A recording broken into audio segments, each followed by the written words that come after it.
దేవుని వాక్యాన్ని వాక్యాల గ్రంథాలు తెరిచి శ్రద్ధగా వినడానికి ఇష్టపడండి. మీ పక్క వాళ్ళకి షేక్ అండి చెప్పండి, శ్రద్ధగా దేవుని వాక్యం వినని. వినబట్ల శ్రద్ధగా దేవుని వాక్యం వినని. Okay, right. మధ్యలో ఫోన్ వచ్చిన వెళ్ళొద్దని చెప్పు. ఓకే, అట్లంత శ్రద్ధగా స్ట్రిక్ట్గా కదలకుండా దేవుని వాక్యం వింటే బోధించబడుతున్న వర్తమానం మీ గుండెల్లో ముద్ర వేయబడుతుంది. అది నా ఆశ. ఓకే, ఈ ఫస్ట్ సర్వీస్కి వచ్చారంటే నిజంగానే మీలో చాలా ఆసక్తి ఉంది. ఒక్కసారి మీకు మీరు చప్పట్లు కొట్టుకోండి. అబ్బో, ఇప్పుడు శబ్దం గట్టిగా వస్తుంది కదా. ఓకే, హల్లెలూయా చెప్పండి గట్టిగా. రైట్, సందేశంలోకి వెళదాం. ఈ ఫిబ్రవరి నెల 3వ ఆదివారం ఆయన సన్నిధికి వచ్చిన మీ అందరితో ప్రభు తన మాటలను అనుగ్రహించబోతున్నాడు. సంఖ్యాకాండం 33వ అధ్యాయం 14వ వాక్య భాగాన్ని నేను చదువుతూ ఉన్నాను. సంఖ్యాకాండం 33వ అధ్యాయం 14వ వాక్య భాగాన్ని నేను చదువుతూ ఉన్నాను. శ్రద్ధగా దేవుని మాటలు మీరు ఆలకించాలని కోరుకుంటున్నాను. ఆలుషులో నుండి బయలుదేరి రెఫీదీములో దిగిరి. చాలు. ఈరోజు మన వాక్య సందేశం పేరు రెఫీదీము. అనండి ఒకసారి మీ నోటితో, మీ పక్కలతో చెప్పండి, రెఫీదీము. ఈ సందేశం ద్వారా దేవుడు సంఘాన్ని మరింతగా బలపరచునుగాక. పరిశుద్ధ గ్రంథమైన బైబిల్లో అనేకమైన ప్లేసెస్ బైబిల్లో ఉన్నాయి. చాలా ప్లేసెస్ బైబిల్లో గ్రంథస్థం చేయబడ్డాయి. ఇశ్రాయేల్ యొక్క ప్రజల యొక్క జర్నీ మనం చూస్తూ ఉంటుంటే వాళ్ళు ఐగుప్తు నుండి ప్రయాణమై కనానుకు వెళుతూ ఉన్నారు. వాస్తవంగా ఐగుప్తు నుండి కనానుకి ప్రయాణం 40 రోజులు. కానీ వాళ్ళ అవిధేయతను బట్టి ఒక్కొక్క రోజు ఒక్కొక్క సంవత్సరంగా మార్చబడిపోయింది. దేవుని సముఖంలో ఆయా చోట్ల ఇశ్రాయేలీలు ఆగుతూ మజిలీలు చేస్తూ జర్నీస్ చేస్తూ వచ్చారు. కొన్ని చోట్ల మనం బైబిల్లో చదువుతూ ఉన్నప్పుడు కొన్ని ప్లేసెస్లో వాళ్ళు ఆగుతూ ఉన్నట్లుగా బైబిల్ గ్రంథంలో గ్రంథస్థం చేయబడిన మాటలు మనం చూస్తాం. సుక్కోతులో బయలుదేరుతారు, ఏతాములో దిగుతారు. సో కొంచెం దూరంకి వెళ్ళినప్పటికీ హజరేతు అనే ప్రాంతంలో మళ్ళీ దిగుతారు. పారాను అరణ్యము, కాదేశు, అభారీము, ఇలాంటి కొన్ని ప్లేసెస్లో వాళ్ళు ఆగుతూ దిగి అక్కడ ఆగి మరలా ప్రయాణమే వెళ్ళినట్లుగా పరిశుద్ధ గ్రంథంలో మనం చూస్తూ ఉన్నాం. నిజంగానే మన ఆత్మీయ జీవితాలు కూడా ఇశ్రాయేల్ యొక్క జర్నీ వారి యొక్క అరణ్య యాత్ర అయితే మంది ఆత్మీయ యాత్ర. దేవునికి స్తోత్రం చెప్పండి. వాళ్ళు అరణ్యంలో ప్రయాణం చేశారు, ఇప్పుడు మనం ఆత్మీయంగా ప్రయాణం చేస్తూ ఉన్నాం. అయితే ఈ ఉదయకాలం ఈ సండే వర్షిప్లో దైవ సన్నిధిలో కూడి ఉన్న మీతో దేవుడు తన వాక్యపు వెలుగులో ఈ రెఫీదీము యొక్క అనుభవాలు, రెఫీదీము యొక్క స్పెషల్, రెఫీదీము యొక్క ప్రాముఖ్యతను గురించి ఆయన వాక్యపు వెలుగులో పరిశుద్ధాత్ముడు మీ అందరితో సూటిగా తేటగా మాట్లాడి బలపరచునుగాక. మనం కూడా చాలా స్థలాలకి ప్రయాణమే వెళుతూ ఉంటాం. సో ఇక్కడి నుంచి మీరు హైదరాబాద్ జర్నీ చేయాలంటే ఈ రాత్రి బస్ ఎక్కితే ఎర్లీ మార్నింగ్ బస్ దించుతారు మిమ్మల్ని. ఇంచుమించు 12 అవర్స్ లేదా 10 అవర్స్లోనే కొన్ని బస్సులు ఫాస్ట్గా తీసుకుని వెళుతూ ఉంటాయి. కొన్ని ప్రదేశాలకి మనం ప్రయాణమే వెళుతూ ఉన్నప్పుడు కొన్ని చోట్ల ఎక్కుతాం బస్సు, కొన్ని చోట్ల దిగుతూ ఉంటాం. ఇశ్రాయేల్ జర్నీ కూడా అంతే. ప్రయాణమై మరొక చోట స్టార్ట్ అయ్యి మరొక చోట ఆలూష్ అనే స్థలంలో స్టార్ట్ అయ్యి రెఫీదీములో వాళ్ళు దిగారు. నేను ఫస్ట్ అండమాన్ అనే ప్రాంతానికి సేవా పరిచర్య కొరకే ఒక 10 days అక్కడ మీటింగ్స్ ఉంటే దైవజనులతో కలిసి మీటింగ్స్ కొరకు వెళ్తున్నప్పుడు చెప్పినారు, సేవకులు అన్నారు, చెన్నైలో ఫ్లైట్ టికెట్ రిజర్వేషన్ చేయించిన టికెట్ కనుక మీరు చెన్నై వచ్చేసండి, అక్కడి నుంచి మనం అండమాన్కి వెళదామని చెప్తే సరే మరి చెన్నైకి ట్రైన్ వెళ్ళొచ్చు, లేదంటే స్లీపర్ బస్సులు ఉన్నాయి, మీరు ఎట్లాగైనా సండే నైట్ మటు ప్రయాణం చేయాలి. మనకి సండే ఆరాధనలన్నీ ముగించుకున్నప్పటికీ చాలా సమయం అవుతుంది, లేట్ అయిపోతుంది, ట్రైన్కి వెళ్ళే సమయం లేదు. సరే బస్కి వెళదామంటే రావులపాలెం నుంచి డైరెక్ట్ చెన్నై బస్సు ఉంది, మీరు స్లీపర్ బుక్ చేసుకోండి అని అంటే నేను అదే ఫస్ట్ స్లీపర్ బస్సు ఎక్కాను.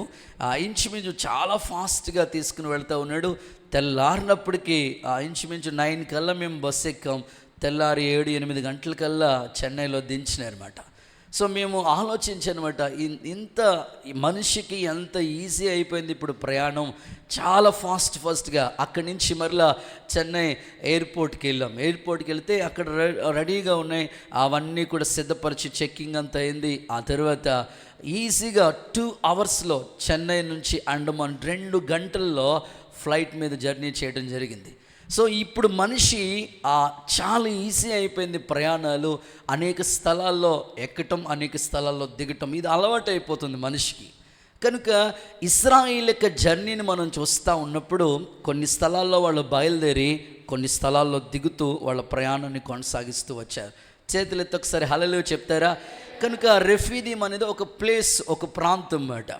సో మీకు అర్థమవడానికి ఈజీగా మీకు అర్థమయ్యేటట్లుగా కొన్ని మాటలు చెప్తాను. తెలంగాణలో ఎలక్షన్స్ జరిగినాయి కదా, తర్వాత ఒకప్పుడు తెలంగాణ కేసీఆర్ గారు ఉండేవారు ముఖ్యమంత్రిగా, ఇప్పుడు కాంగ్రెస్ ప్రభుత్వం వచ్చింది. ఆయన పేరేంటి చూసారా, మీరు భలే కనెక్ట్ అయిపోయారు. ఇప్పుడు ఆయన సీఎం గారు సీఎం అయిన తర్వాత వెంటనే కొంత రోజులకే ఆయన ఒక అద్భుతమైన ఆఫర్ ఇచ్చాడు. అదేమిటంటే ఆ ఆఫర్ ఏమిటంటే బస్సు ఫ్రీ, ఓన్లీ, ఎంత గొప్ప ధన్యులమ్మ మీరు, ఓన్లీ లేడీస్ మీకు బస్సు ఫ్రీ అనే ఒక అద్భుతమైన ఆఫర్ ఇచ్చాడు. ఒక ఆయన ఏడుస్తూ ఉన్నాడంట. ఎందుకయ్యా నువ్వు ఏడుస్తూ ఉన్నావు అని అంటే, లేదు ముఖ్యమంత్రి అవ్వగానే అక్కోళ్ళందరికీ, లేడీస్ అందరికీ బస్సు ఫ్రీ అని అన్నారు. వాస్తవంగా మా ఆవిడ బస్సు ఎక్కిందంటే ఉదయకాలం షాపింగ్ మాల్కి వెళ్ళిందంటే ఎప్పుడు వస్తుందో తెలియదు, అట్లాంటిది ఇప్పుడు బస్సు ఫ్రీ అంటున్నారు, ఎన్ని రోజులకు వస్తుందో అని ఏడుస్తూ ఉన్నాడంట ఆయన. దేవుడికి స్తోత్రం చెప్పండి ఒకసారి. కాబట్టి మనకు కొన్ని సందర్భాలు, నేను ఎందుకు ఇవన్నీ మీకు చెప్తానంటే, కొన్ని స్థలాల్లో కొన్ని చోట్ల మనం ఎక్కుతాం, కొన్ని స్థలాల్లో దిగుతూ ఉంటాం అన్నమాట. సో ఎక్కే ప్రాంతాలు, దిగే ప్రాంతాలు, కొన్ని ప్లేసెస్ చాలా ప్రాముఖ్యమైనవి. ఇప్పుడు కోనసీమ వచ్చిందంటే ఆల్మోస్ట్ ఎలాంటి వాళ్ళైనా సరే ఇక్కడ అట్మాస్ఫియర్, ఇక్కడ వాతావరణానికి ఎలాంటి వాళ్ళైనా సరే ఇష్టపడవలసిందే. కొన్ని ప్రాంతాలకు వెళితే అక్కడ వాతావరణం, అక్కడ అట్మాస్ఫియర్ అంతా ఆనందాన్ని, ఆహ్లాదాన్ని కలిగించేటట్లుగా ఉండదు. ఎక్కడ చూసినా కొబ్బరి చెట్లు, ఆ రొయ్యల చెరువులు, ప్రశాంతమైన వాతావరణం మన ప్రాంతాల్లో కనబడుతూ ఉంటుంది. ఆహార విషయాల్లో కావచ్చు, ఒక్కొక్క ప్రాంతానికి ఒక్కొక్క స్పెషల్ ఉంటుంది అన్నమాట. కాబట్టి నేను మీకు వాక్యం అర్థం అవడం కోసం ఇవన్నీ మీకు చెప్తా ఉన్నాను అన్నమాట. హల్లెలూయా అంటారా?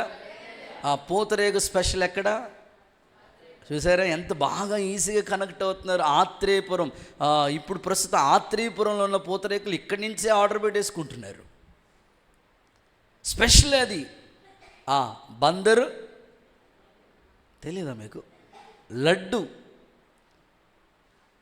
తర్వాత ఇంకా కొన్ని ప్రాంతాలు కొన్ని స్పెషల్ ఉన్నాయి కదా, చెప్పొచ్చు కదా, కండ్రిగా, పాలకోవా, ఇట్లా కొన్ని ప్రాంతాలకు స్పెషల్ ఉంది. అలాగే ఇశ్రాయేలీలు రెఫీదీంలో దిగారు. రెఫీదీం యొక్క స్పెషల్ ప్రాముఖ్యత ఏమిటి అనంటే, క్లుప్తంగా వివరంగా 3 మాటలు, చాలా స్పష్టంగా 3 మాటల్లో ఈ సందేశాన్ని ముందుకు కొనసాగించాలని ఆశపడుతున్నాను. ఈరోజు కూడా మన ఆత్మీయ ప్రయాణంలో మనం భక్తిని ప్రారంభించాం. ఈ రెఫీదీము దగ్గర కొన్ని అనుభవాలు మనం నేర్చుకోవాలి. మన భక్తిని దేవుడు ఆయా విధాలుగా, ఆయా చోట్ల, ఆయా భక్తులు చేసిన భక్తిని బట్టి, వాళ్ళ ఆ స్థలాల్లో చేసిన కార్యాలను బట్టి మన ఆత్మీయ జీవితం మరింతగా గ్రోత్ పెరిగి, వృద్ధి పొంది, ఆధ్యాత్మికంగా ఎదగటానికి అవకాశం ఉంటుంది. నా ప్రశ్న, ఇశ్రాయేలు రెఫీదీంలో దిగారు కదా, ఈ రెఫీదీం యొక్క ప్రాముఖ్యత ఏమిటి అనంటే 3 మాటలు చెప్తాను, చదవండి. మొదటి మాట, రెఫీదీం యొక్క ప్రాముఖ్యత ఏమిటి అనంటే, నిర్గమకాండం 17వ అధ్యాయం,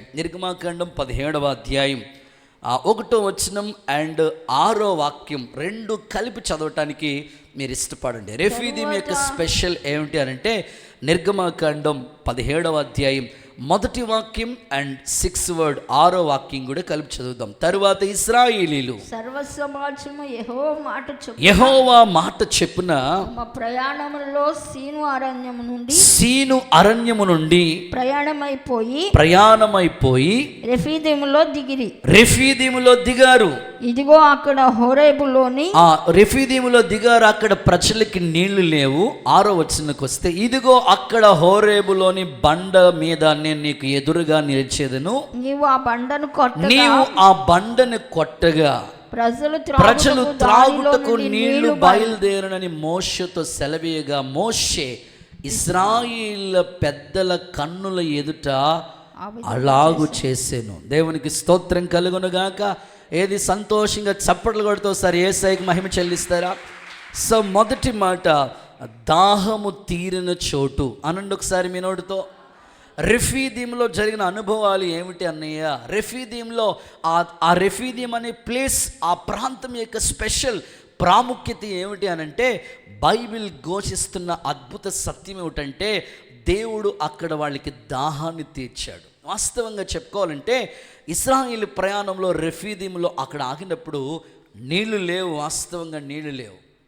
మోషే నీళ్లు లేవని దేవునికి మొరపెడితే దేవుని సముఖంలో దేవుడు బండను కొట్టినప్పుడు, ఆ మోషే ఆ హోరేబులో బండకు దేవుడు ఎదురుగా నిలిచే బండను కొట్టినప్పుడు ఆ బండలోంచి నీళ్ళు వచ్చినాయి. అయితే నీళ్లు లేవని ఇశ్రాయేలు సనుగటం ప్రారంభించారు. అంత నీళ్లు లేనప్పుడు ఇక్కడికి ఎందుకు మమ్మల్ని తీసుకురావాలి, ఈ అరణ్యంలో మమ్మల్ని చంపడానికా నువ్వు తీసుకొచ్చేది?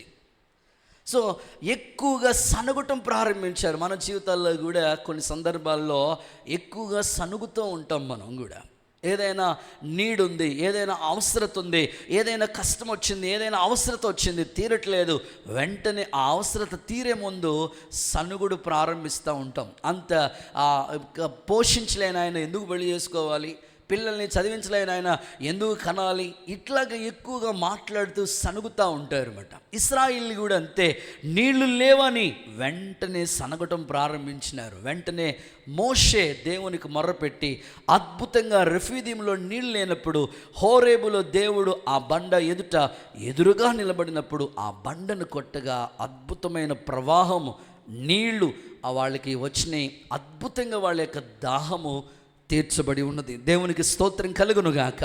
ఈ ఉదయకాలం ఒక సేవకునిగా, ఒక దైవజనుడిగా నేను కోరుకుంటున్నాను, ఈ ప్రాంతంలో దైవ సన్నిధిలో ఈ రెఫీదీం అనేది ఒక సంఘానికి గుర్తుగా ఉంది. ఈ మందిర ఆవరణంలో నీవు అడుగు పెట్టావు గనుక ఇక్కడ నీ ఆత్మీయ అక్కరలు తీర్చడమే కాదు కానీ నీ దాహాన్ని దేవుడు తీర్చునుగాక. యేసు నామములో దప్పికొనిన వాళ్ళ మీదకి దేవుని ఆత్మను కుమ్మరించబడునుగాక. ఇక్కడ అడుగుపెట్టిన మీ ఆత్మీయ జీవితాలు ఇది దాహము తీరే చోటని నువ్వు గుర్తించగలిగితే నీ ఆత్మీయ దాహాన్ని నా ప్రభు తీర్చబోతూ ఉన్నాడు. యేసు నామములో అట్టి కార్యం ఈ సంఘములో అడుగుపెట్టిన వారందరి జీవితంలో పరిశుద్ధాత్ముడు జరిగించునుగాక. మాట ఇచ్చినవాడు, నమ్మదగినవాడు. బైబిల్ చెప్తుంది, దప్పికొనిన వారులారా నీళ్ల యొద్దకు రండి అని ప్రభు పిలిచాడు. ఎవరైతే ప్రభు సన్నిధికి వస్తారో, ప్రభు దగ్గరికి వస్తారో వాళ్ళ ఆత్మీయ దాహాన్ని ఖచ్చితంగా ప్రభు తీరుస్తాడు. ఆశగల ప్రాణాన్ని మేలుతో తృప్తిపరిచే దేవుడు. నువ్వు ఏ ఆశతో, ఏ దాహంతో ఈ సన్నిధిలో, ఈ మందిర ఆవరణంలో అడుగు పెట్టావో నీ ఆత్మీయ అక్కర్లు ఎరిగిన దేవుడు, నీ కన్నీళ్లు తుడవటానికి శక్తి కలిగిన దేవుడు యేసు నామములో నీ దాహము తీరిపోనుగాక. హాగరు జీవితంలో మీరు చూస్తే తన కట్టుకున్నవాడే కషాయవాడిగా మారిపోయి ఉన్నాడు. వాటర్ బాటిల్ ఇచ్చి పంపించేశాడు. చదువు బ్రతుకు, నీ బ్రతికేదో బ్రతుకు అని పంపిస్తే ఆ పిల్లోడు చావు చూడలేక ఎన్ని రోజులు వస్తుందండి ఆ వాటర్ బాటిల్, ఆ పిల్లోడు చావు నేను చూడలేను అట్లా పడేసి ఏడుస్తూ కళ్ళంపట నీళ్లు పెట్టుకుని దుఃఖంతో మొరపెట్టడం ప్రారంభించింది హాగరు. వెంటనే హాగరు మొర్ర విన్న దేవుడు హాగరు కొరకు తన ప్రక్కనే నీటి బుగ్గను పుట్టించిన దేవుడు. దేవునికి స్తోత్రం. నేనంటాను, నీ అవసరత ఏదున్నా నీ ప్రక్కనే దేవుడు దాచిపెట్టి ఉన్నాడు. సో కొంతకాలం నువ్వు శ్రమ పడితే దేవుడు ఖచ్చితంగా నేను లైఫ్లో స్థిరపరుస్తాడు, ఆధ్యాత్మికంగా బలపరుస్తాడు. ఉద్యోగం లేదు, సరైన సదుపాయాలు లేవు, కుటుంబం పోషించబడటమే కష్టమవుతుంది, జీవన విధానమే కష్టమైపోతుంది, సరైన వ్యాపారాలు లేవు, బిజినెస్ డల్గా ఉంది, ఎలాగని నువ్వు దుఃఖపడుతూ ఉంటుంటే నీ కన్నీళ్లు తుడిచిన దేవుడు, నీ ప్రార్థన ఆలకించే దేవుడు ఈ ఉదయకాలం నీ దాహాన్ని యేసు నామములో ప్రభు తీర్చునుగాక.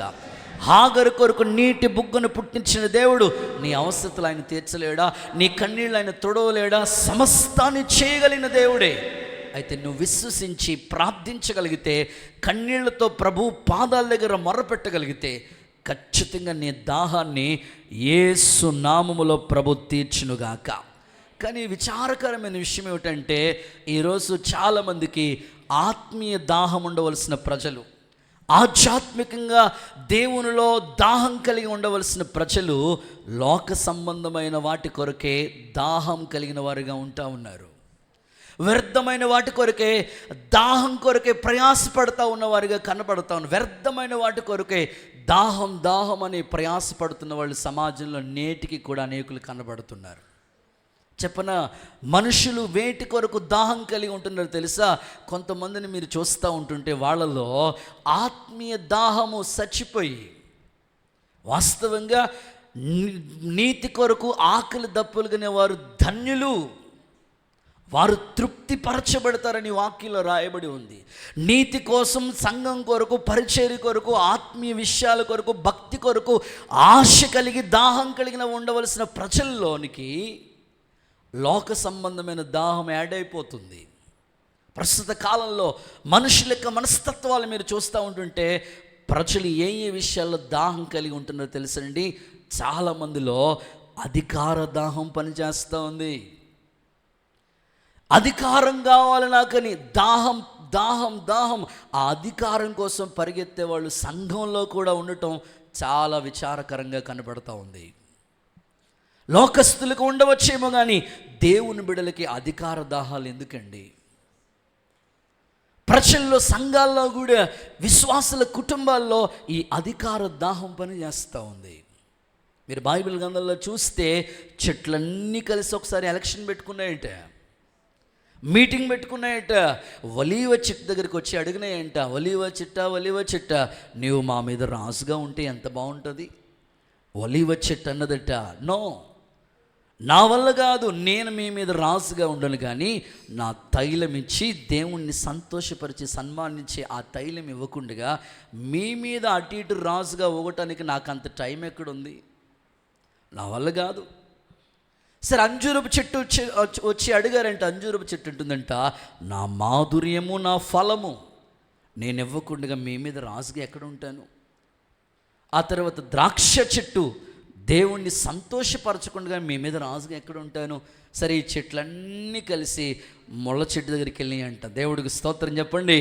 ముళ్ళ చెట్టు అంటుందంట, అవునా, నన్నే రాజుగా చేయబోతున్నారా? కళా నిజమా? నిజమే బాబు, అయితే రండి నా నీడను ఆశ్రయించండి అంటుందంట. నేనంటాను, మిమ్మల్ని కూడా ఎంతోమంది పొగిడే వాళ్ళు ఉంటారన్నమాట. నేను కోరుకుంటాను, పొగడతలకి పడిపోకండి, పొగడతలు కోరుకోవద్దు. నేను ఆ మధ్యకాలంలో ఒక అన్నయ్య బాగా పరిచయం చేస్తూ ఉంటాడు అన్నమాట. ఇంచుమించు ఒక 8 ఏళ్ల క్రితం, ఏది పాత మందిరం ఉండేటప్పుడు. సో వాళ్ళ ఇంట్లో చిన్న కూటం పెట్టుకుంటే నేను అన్నాను, అద్భుతమైన పరిచయం చేస్తూ ఉంటాడు. పొయ్యి దగ్గర ఉండాలంటే ఈయనే అన్నా బాబు, అంత అద్భుతంగా కష్టపడుతూ ఉంటారు. అన్నదమ్ములు ఇద్దరు మంచిగా కష్టపడి పనిచేస్తూ ఉన్నారు. ఆ ఇంట్లో అన్నదమ్ములు ఇద్దరు సన్నిధికి వస్తూ ఉంటారు, అద్భుతంగా చేస్తూ ఉన్నారు పరిచర్య అని అంటే, ఆ మరుసటి వారి నుంచి రావట్లేదు పరిచర్యకి.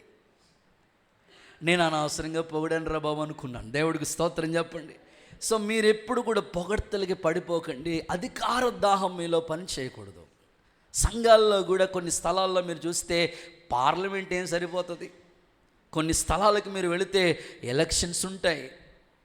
ప్రియులార, సంఘంలో రాజకీయం ఎప్పుడు కూడా పని చేయకూడదు, గ్రూప్స్ విజం పని చేయకూడదు. సంఘం అంటే క్రీస్తు శరీరం కాబట్టి మనలోనికి అధికార దాహం వద్దు. దేవునికి స్తోత్రం. మనమందరం క్రీస్తు కొరకు కష్టపడటానికి, పరిచర్య చేయడానికి, పరిగెత్తడానికి ప్రయాసపడాలి, కానీ ఆ గొప్పల కోసం అధికార దాహాన్ని ఎప్పుడు మీరు కోరుకోవద్దు. ఇంకా బాధను కలిగించే విషయం ఏంటో తెలుసా?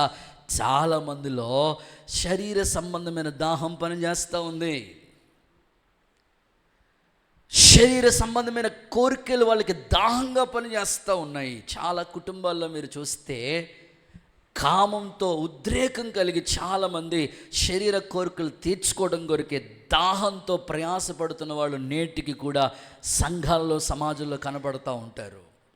ఈరోజు నీకు ఉండవలసింది శరీర సంబంధమైన దాహం కానే కాదు, పొరపాటుని కూడా ఈ దాహం నీకు ఉండకూడదు. సో ఆత్మీయ దాహం నీకు ఉండాలి, కానీ ఆత్మీయంగా ఎలాగ ఎదగాలి, భక్తులు ఎలాగ వర్ధిల్లాలి, ఇలా ఆశపడాలి, కానీ శరీర సంబంధమైన దాహం నీకు ఉండకూడదు. మొన్నే రీసెంట్గా నన్ను ఒక దైవజనుడు కలవడానికి వచ్చి మాట్లాడుతూ చెప్తూ ఒక మాట అంటూ వచ్చినాడు. అన్న, నేటి దినాల్లో పిల్లల్ని పెంచడం చాలా కష్టమైపోతుందన్న. జాన్ వెస్లీ ప్రస్తుత కాలంలో దేవుడు మిమ్మల్ని పిలిచిన పిలుపు ఉన్నతమైంది, చాలా సంతోషమే, కానీ మాకు ఇబ్బంది పడుతూ ఆయన అంటూ ఉన్న మాట, పిల్లల్ని పెంచడం చాలా కష్టమైపోతుంది అని. పిల్లల్లో తెలియకుండానే శరీర కోరికలు పనిచేస్తూ ఉన్నాయి. వాళ్ళకి సరైన యుక్త వయసు ఇంకా రాకుండానే లోకం అనే ప్రేమలో మాయలో పడిపోతున్నారు. పిల్లల్ని పెంచడం చాలా కష్టమైపోతుంది. వాళ్ళని ఆధీనం చేయటం, వాళ్ళని నేను కంట్రోల్ చేయలేకపోతున్నానన్నా అని చెప్తూ ఆయన మాట్లాడిన మాట ఏమిటంటే, పిల్లల్ని అయితే మంచిగా పెంచాలని ప్రయత్నం చేస్తాం, కానీ వాళ్ళ మనసులో ఏముందో మాకు తెలియదు కదా. ఇంటి దగ్గర ఉన్నప్పుడు చాలా రూల్స్ అండ్ రెగ్యులేషన్ ఉంచి ఇలా ఉండాలి, చదవాలి, క్రమశిక్షణగా బైబిల్ చదవాలి, ప్రార్థన చేయాలి, అన్ని రూల్స్ పెడతా ఉన్నాను. మళ్ళీ వాళ్ళు స్కూల్కి వెళ్ళిన తర్వాత, కాలేజ్కి వెళ్ళిన తర్వాత వాళ్ళ మనసులు మారిపోతున్నాయన్న. పిల్లల్ని పెంచడం చాలా కష్టమైపోతుందని చెప్తూ ఒక స్థలంలో ఎక్కడో వేరే ఫారెన్ కంట్రీలో జరిగిన ఒక ఇన్సిడెంట్ ఆయన నాకు గుర్తు చేస్తూ వచ్చాడు అన్నమాట. ఏమని మాట్లాడాడంటే, ప్రస్తుతం పిల్లల్లో శరీర సంబంధమైన కోరికలు ఎక్కువగా వాటి కొరకు ప్రజలు ప్రాకులాడుతూ ఉన్నారు. ఈ సినిమాలు రకరకాల అనేకమైన వచ్చేసి వాటిని చూస్తూ ఫాలో అయిపోతూ వాళ్ళ భవిష్యత్తు పాడు చేసుకుంటున్నారని చెప్తూ ఆ ఇంట్లోనంట, ఆ స్థలంలో ఆయన జరిగిన సంఘటన చెప్తూ, ఆ ఇంట్లో భార్యాభర్తలు ఇద్దరు జాబ్ హోలర్స్ అట. భర్త జాబ్ చేస్తూ ఉంటాడు, భార్య ఉద్యోగం చేస్తా, ఇద్దరు ఉద్యోగాల్లో బిజీగా ఉంటారు. కాబట్టి పిల్లల గురించి అంత శ్రద్ధ వాళ్ళ మీద చూపక, సరే చదువుతారులే, నాకు పట్టించుకునేంత టైం లేదు కానీ అనుకుని పిల్లలకి మొబైల్ ఇచ్చేసి, అమ్మాయికో ఫోను అబ్బాయికో ఫోన్ ఇచ్చేసి, అరే మీరు చదువుకోవాలంత సేపు చదువుకోండి, బోర్ కొడితే గేమ్స్ ఆడుకోండి, లేకపోతే వీడియోలు చూడండి అని చెప్పి వాళ్ళే తల్లిదండ్రులే పిల్లలకి మొబైల్స్ ఇచ్చేసి డ్యూటీలకు వెళ్ళిపోయారట. వాస్తవంగా 12 గంటలు లేకపోతే 8 గంటలు డ్యూటీ చేయాలి, కానీ చాలా ఎక్కువగా ఓవర్ డ్యూటీలు చేసి పొద్దున్న ఎప్పుడో వెళ్ళి మళ్ళీ అర్ధరాత్రి 12 గంటలకు మళ్ళీ వచ్చి మళ్ళీ ఎర్లీ మార్నింగ్ 5 o'clock అలా డ్యూటీకి వెళ్ళిపోవటం. పిల్లల గురించి పట్టించుకున్నంత స్థాయి లేదు వాళ్ళకి. పని మనిషిని ఒకరిని పడేశారు, వాళ్ళకు వండి పెడతా ఉంది, ఏం కావాలో బట్టలు ఉతుకు పెట్టడం, టిఫిన్, భోజనం ఇవన్నీ సిద్ధపరుస్తుంది, కానీ పిల్లల ఆత్మీయ స్థితిని మాత్రం గుర్తించట్లేకపోతుంది. జరిగిన సంఘటన ఏంటో తెలుసా, చాలా బాధను కలిగి ఆ దైవజనుడు చెప్తూ నాతో మాట్లాడిన, పిల్లల గురించి చాలా భయం వేస్తుందన్న, ప్రార్థన చేయండి అని చెప్తూ ఆయన చెప్పిన మాట ఏంటో తెలుసండి, పిల్లల్ని వాళ్ళ వదిలేసి వాళ్ళ ఉద్యోగమే ధ్యేయం అనుకుని వెళ్ళిపోతే ఆ పిల్లలు శరీర సంబంధమైన కోరికలు కలిగి, దాహం కలిగి, వాస్తవంగా ఇంట్లో ఉండేది అన్న చెల్లి మాత్రమే, కానీ వాళ్ళ చేతిలో ఉన్న మొబైల్స్, ఈ రోజున ప్రపంచమే చేతులకు వచ్చేసింది కదా, పాపమే చేతులకు వచ్చేసింది కదా. అపవిత్రమైన వీడియోలన్నీ కూడా చూసి అవి తట్టుకోలేక ఉద్రేక్తులైపోయి చెల్లితో పాపం చేస్తే చివరికి ఆ పాపకి 7వ నెలంట. ఎంత ఘోరం అండి. ఆ పాప వయసు ఎంత అంటే 7వ తరగతి చదువుతుంది ఆ పాప, వాళ్ళన్నీ 9వ తరగతి చదువుతున్నాడు. ఆ మాట నిజంగా నా హృదయంలో ఎంతో బాధను కలిగించింది. నిజమే కదా, ప్రస్తుత కాలంలో పిల్లల గురించి పేరెంట్స్ ఎంత బాధపడుతూ ఉన్నారు. ఒకప్పుడు ఈ టెక్నాలజీ ఏమీ లేదు, తల్లిదండ్రులు క్రమశిక్షణలో పెరిగేవాళ్ళు. ఇప్పుడు పిల్లల్ని కంట్రోల్ చేయడం చాలా కష్టమైపోతుంది. ఎంత బాధ తర్వాత తెలుసుకుని ఎంత దుఃఖపడినా ఎంత ప్రయోజనం ఏముందో చెప్పండి. ఈరోజు నేను సేవకుడిగా చెప్తా ఉన్నాను, మీ పిల్లల్ని ఎంత క్రమశిక్షణలో మీరు పెంచగలుగుతున్నారు, వాళ్ళలోనికి ఏ దాహం పనిచేస్తుందో మీరు ఒక్కసారి వాళ్ళ ఆత్మీయ జీవితాల గురించి పరిశీలించుకుంటూ ఉండాలి.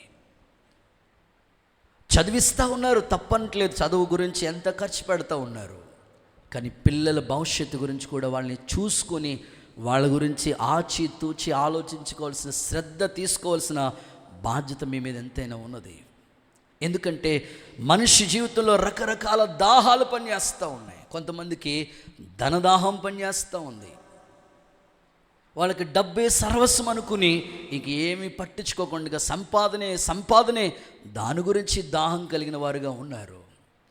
ఈ లోక సంబంధమైన దాహాలు కాదు, కానీ ఆత్మీయ దాహము కలిగిన బిడలుగా మీరు భక్తి చేయండి. యేసు నామములో ప్రభు మిమ్మల్ని స్థిరపరచునుగాక. గట్టిగా చెప్పండి ఆమేన్ అని చెప్పండి. బైబిల్లో ఈ వాక్యం చదివిస్తాను చూడండి. మత్తయి సువార్తమానం 5వ అధ్యాయం 6వ వాక్య భాగాన్ని చదవండి. మత్తయి సువార్తమానం 5వ అధ్యాయం 6వ వాక్య భాగాన్ని చదవండి. మీరు చూస్తే నీతి కోసం ఆకలి దప్పులు గలవారు ధన్యులు, వాళ్ళ తృప్తి పరచబడతారు. నీవు నీలోనికి ఉండవలసిన దాహం ఏమిటంటే నీతి కోసం ఆకలి దప్పిక కావాలి. నీలోనికి నీతి కార్యాల కోసం, నీతిగా నిజాయితీగా భక్తి చేయటానికి, నీ కుటుంబాన్ని చక్కగా కట్టుకోవడానికి ఈ దాహం కావాలి. లోకంలో సామెత ఉంది కదా, సామెత ఖచ్చితంగా సామెత ఊరకనే రాలేదన్నమాట. ఆ సామెత ఏమిటంటే ఎద్దు లేదా దూడ, ఎద్దే అనుకుంటా, లేకపోతే గేదె చేను మేస్తే దూడ కూడా గట్టే మీద చేనే మేస్తూ ఉంటుంది.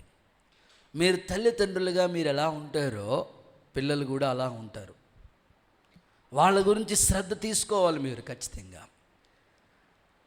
ఇందుకీ వాళ్ళు ఎందుకు ఆ పిల్లలు అంత అసభ్యకరంగా ప్రవర్తించారంటే తల్లిదండ్రుల యొక్క లోపమే. ఈరోజు నీలోనికి రావలసిన దాహం నీతి కోసమే ఆకలి దప్పిక కలిగిన వారిగా ఉండాలి. యేసు నామములో ఈ దాహము ఆత్మీయ దాహముగా మార్చబడునుగాక. గట్టిగా చెప్పండి ఆమేన్ అని చెప్పండి. సమరయ స్త్రీ ఉంది, ఒకప్పుడు పాప దాహం కలిగిన స్త్రీయే. వాస్తవంగా 5 భర్తలు కలిగిన జీవితమే ఆమె జీవితం. కానీ ప్రభు ఎప్పుడైతే సమరయ మార్గాన్ని అక్కడికి అడుగు పెట్టారో, ఎప్పుడైతే ప్రభు ఆ స్థలానికి వచ్చాడో, ప్రభు ఒక అద్భుతమైన మాట చెప్తున్నాడు. నేనిచ్చే నీళ్లు తాగినవాడు ఎన్నటికి కూడా దప్పికొనడు.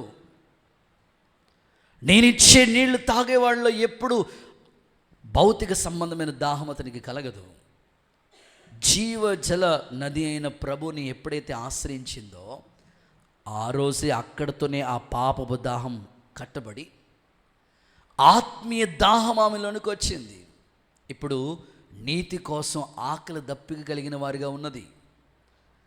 ఒక్క భయంకరమైన స్థితిలో ఉన్న ఆమె అద్భుతంగా దేవుణ్ణి ఎప్పుడైతే వెంబడించిందో తన దాహం ఎలా మారిపోయిందంటే ఊరిని ప్రభువుకి సొంతం చేసేసింది. దేవుడికి చప్పట్లు కొడుతూ ఒకసారి యేసయ్యకి మహిమ చెప్తారా? ఈరోజు ఒక సేవకునిగా నేను కోరుకుంటున్నాను, నీలోనికి రావాల్సిన దాహం ఆత్మీయ దాహం. మీరు చూడండి, ఆ మాట యోహాను సువార్తలో రాయబడి ఉంది. 4వ అధ్యాయం 14వ వాక్య భాగాన్ని చూడండి. యోహాను సువార్త 4వ అధ్యాయం 14వ వాక్య భాగాన్ని చూడండి. నేనిచ్చే నీళ్లు త్రాగేవాడు ఎప్పటికీ ఎన్నటికీ కూడా దప్పికొనడు. నేను వానికిచ్చే నీళ్లు నిత్య జీవము కొరకైన వానిలో ఊరడి నీటి బుగ్గగా ఉండేనని ఆమెతో చెప్పాను. సమరయ స్త్రీ జీవితాన్ని మీరు చూస్తే ఒకప్పుడు పాపపు దాహం కలిగిన స్త్రీయే. కానీ ప్రభు ఎప్పుడైతే ఆమె పాపపు స్థితిని ఒప్పింపచేశాడో అక్కడే ఆ కొండ విడిచిపెట్టి దేవుని కొరకు ఒక సాక్షిగా బ్రతికింది. ఈరోజు మీరు ఆలోచించండి, ఒక దైవజనుడిగా, ఒక దేవుని సేవకుడిగా మీతో మాట్లాడుతున్నాను. తల్లిదండ్రులు ఈ విషయంలో చాలా జాగ్రత్తగా తీసుకోవాలి. కొంతమంది పేరెంట్స్ ఏమనుకుంటారంటే నేను చేసే తప్పులు ఎవరికి తెలియదు కదా, నా భార్యకి తెలియదు, నా పిల్లలకి తెలియదు, ఎవరికి సేవకుడు కూడా తెలియదు, అంత రహస్యంగా నేను జీవిస్తూ ఉంటున్నాను కదా అనుకోవచ్చు. కానీ బైబిల్ చెప్తుందండి తెలుసా, నీ పాపం నిన్ను పట్టుకుంటుంది. మనుష్యుడా, దేవుడు ఎప్పుడు వెక్కిరించబడడు. నువ్వు విత్తిన విత్తనం ఖచ్చితంగా కోసుకోవాలి. ఖచ్చితంగా తల్లిదండ్రులు మీరు చేసే భక్తి పిల్లల మీద ప్రభావం చూపిస్తూ ఉంటుంది. మీరు మోకరిస్తే వాళ్ళు కూడా మోకరించగలుగుతారు. మీరు బైబిల్ చదవగలిగితే వాళ్ళు కూడా బైబిల్ చదవగలుగుతారు. మీలోని లేని భక్తి పిల్లల్లోనికి ఎలా వస్తుందో చెప్పండి. కనుక నీలో రావాల్సింది ఏమిటంటే నీతి కొరకే ఆకలి దప్పిక కలిగిన ఆ దాహం కలిగిన వాడిగా ఉంటే నీ ద్వారా అనేక కుటుంబాలు రక్షించబడతాయి. లోక సంబంధమైన అధికార దాహం, ధనదాహం, పాపదాహం, ఈ దాహాల వైపుకి పరుగులు ఎత్తకుండగా ఆత్మీయ దాహాన్ని తీర్చే నిజమైన బండైన క్రీస్తుని నువ్వు వెంబడించగలిగితే నీ భక్తిలో సంపూర్ణత యేసు నామములో ప్రభు కలుగు చేయునుగాక. శాంసోన్ జీవితం మీరు చూడండి, తనలో కూడా పాపదాహం. ఎంత నాజీరు చేయబడిన వ్యక్తి, పాపపు దాహం చివరికి తను ఏ విధంగా తీసుకుని వెళ్ళిపోయింది. ఏ కళ్ళతో పాపం చేశాడో ఆ 2 కళ్ళు కూడా తీసేశారు.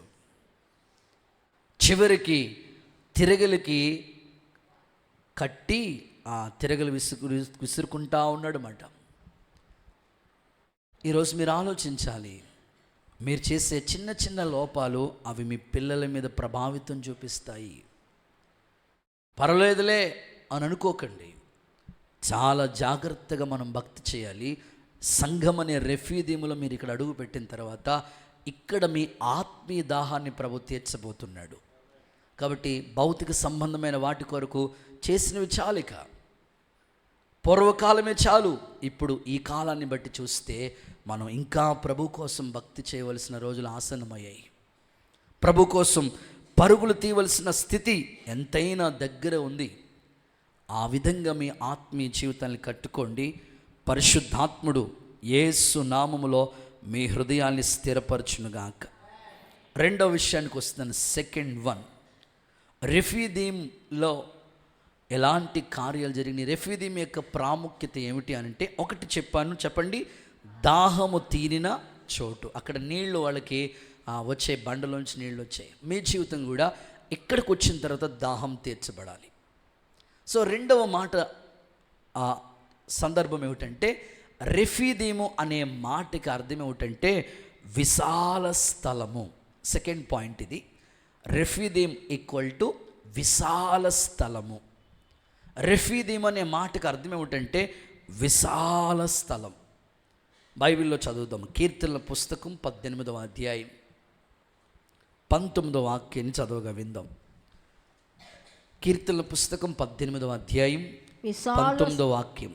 విశాల స్థలమునకు ఆయన నన్ను తోడుకొని వచ్చెను. నేను ఆయనకు ఇష్టడును గనుక ఆయన నన్ను తప్పించెను. అందరూ ఆమేన్ చెప్తారా? సో విశాల స్థలమునకు ఆయన నన్ను తోడుకుని వచ్చెను. ఇక్కడ రెఫీదీం అనే మాటకి అర్థం ఏమిటంటే విశాల స్థలం. దేవుడు కూడా నిన్ను ఇక్కడికి విశాలమైన స్థలానికి తీసుకొచ్చాడు. ఆమేన్ చెప్పండి ఒకసారి. ఒకప్పుడు ఆరాధన, ఒకప్పుడు సన్నిధి, ఒకప్పుడు పరిస్థితి ఇరుకులో మొరపెడతా ఉండేవాళ్ళం. ఆరాధన చేసుకోవాలంటేనే ఇబ్బంది పడతా ఉండేవాళ్ళం. ప్రార్థన చేసుకోవాలంటేనే, ఆన్లైన్ ప్రేయర్స్ చేయాలంటేనే చాలా చుట్టూ గృహాలే ఇబ్బంది పడతా ఉండేవాళ్ళం. కానీ నేటి ప్రార్థన సంఘాన్ని దేవుడు విశాలమైన స్థలంలో ఏర్పాటు చేశాడు. అందరూ ఆమేన్ చెప్తారా? ఇక్కడికి ఎవ్వరు వచ్చి అడుగు పెట్టిన వాళ్ళ నోట నుంచి వచ్చే మాట ఏంటో తెలుసా? ఇక్కడ ప్రశాంతంగా ఉంది పాస్టర్ గారు. దేవుడికి స్తోత్రం. విశాలమైన స్థలం ఇది.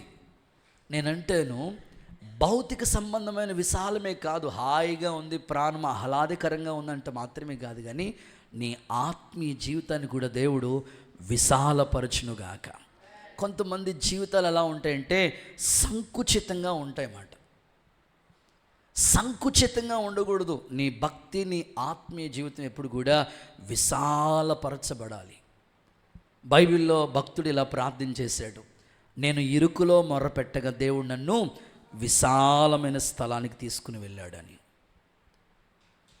పరిశుద్ధ గ్రంథమైన బైబిల్లో మీరు చూస్తే ఎబ్బేసు నిజంగానే ఆ కుమారుడు పుట్టినప్పుడు ఆ తల్లి తనకు పెట్టిన పేరేంటో తెలుసా? వేదన పుత్రుడు, దుఃఖపుత్రుడు, వేదన అని పేరు పెట్టింది. స్కూల్లో పేరు ఒకవేళ నేను ఇలా అనుకుంటాను, స్కూల్లో ఆ పిల్లోడిని పేరు ఆ మాస్టర్ గారు అడిగి ఉంటే, ఎవరే నీ పేరు ఏమిటంటే వేదన అని చెప్తా ఉంటుంటే ఎంత వేదన కలుగుతూ ఉంటుంది. పిల్లలు కూడా పిలిచారు, ఒరే వేదన ఇట్రా అంటే ఎంత బాధ కలుగుతుంది. నిజంగానే తన పేరు ఎవరు పెట్టారో కానీ వేదన అని పేరు పెట్టినప్పుడు చాలా బాధ కలుగుతుంది. కానీ ఆశ్చర్యకరించే సంగతి చెప్పన, తన సహోదరులందరికంటే ఘనత పొందాడంట. దేవునికి స్తోత్రం. తన తోటి వాళ్ళందరికంటే ఘనతను దేవుడిచ్చాడు ఎబ్బేసుకి.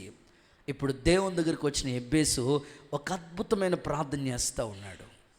ఏమని ప్రార్థన చేస్తున్నాడు తెలుసా? మీరు చదవండి. ప్రతి క్రైస్తవుడు ఎలా ప్రార్థన చేస్తే ఎంత బాగుంటుంది. దినవృత్తాంతాల మొదటి పుస్తకం 4వ అధ్యాయం 9 and 10 వాక్యాలు. ఎబ్బేసు తన సహోదరుల కంటే ఘనం పొందిన ఎబ్బేసు తన సహోదరులందరికంటే ఘనత పొందినవాడై ఉన్నాడు. వేదన పడి ఇతన్ని కంటినని, వేదన పడి ఇతన్ని కన్నానని అతని తల్లి అతనికి ఏమని పేరు పెట్టింది? ఎబ్బేస్ అని పేరు పెట్టింది. ఎబ్బేసు ఇశ్రాయేలు దేవుని గురించి మొరపెట్టి, ఇశ్రాయేల్ దేవుని గురించి మొరపెట్టి,